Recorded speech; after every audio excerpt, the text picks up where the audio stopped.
What's up, Faith Family? Drivers Guide and Void Drives YT here, and welcome back to another Diecast review. And I gotta say it, another week, boys, and another Dodge car. Yes, ladies and gentlemen, it is another week, and we're reviewing another Dodge vehicle, specifically the Hot Wheels 2015 Dodge Charger SRT Rescue EMS Variant.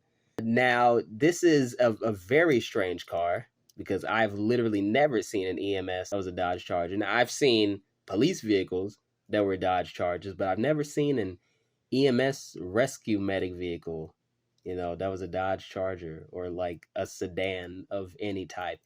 It's always been ambulances, but I assume that they weren't really going for realism with this car. I think they were just trying to get as much mileage, no pun intended, as they could out of their contract with FCA US. So it's a weird car, but it is, I guess, somewhat well done. I mean, it's very unique.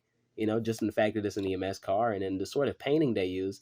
I've never really seen this matte painting used on a diecast before. It's I don't know how to describe it. It's a really weird sort of firm feeling paint they use. It's not the typical glossy material they use. I mean, I guess I commend them for doing something different, but it is definitely unique. They did sort of skimp out on the painting though, and they always skimp out with these Dodge cars. I don't understand why.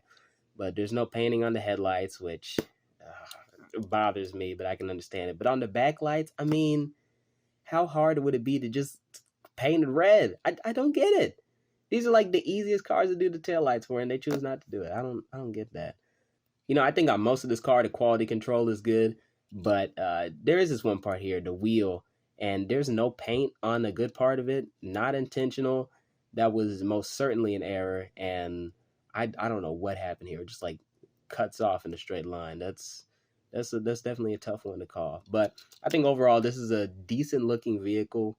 Again, the concept is a bit weird, but I think the execution was done, I guess, decently. It was done decently. I mean, they skimped out on a few parts, and there's like an error on this part, which, I mean, if it's there on my car, it might be there on your car too. So I gotta detract points for that. But overall, I think it's okay. And in terms of recommendations, I don't know if I can like fully recommend this car unless you're like really into like emergency vehicle diecast, just collecting that sort of stuff. Because if you're a fan of Dodge Chargers, I think there are probably better options out there for you. Now, granted, I haven't been able to find a lot of Dodge Chargers except for this one. But if you're really that anxious to finally have one in your collection, then you may just have to go with this one. So this would be more of a desperation buy. But hey, like I said, if you're into EMS and stuff like that, then go ahead and buy it, because it's still recent, and you'll be able to find it for a good price. So either way, I think that'll basically wrap up my review of the Hot Wheels 2015 Dodge Charger SRT Rescue EMS Variant. Oh my God, that title is long. But regardless, I've been your host, Drivers Guide. Thank you all for watching. Be sure to stick around for more diecast content. I will see you guys in the next one. And as always, giggity giggity, giggity goo. Stick around.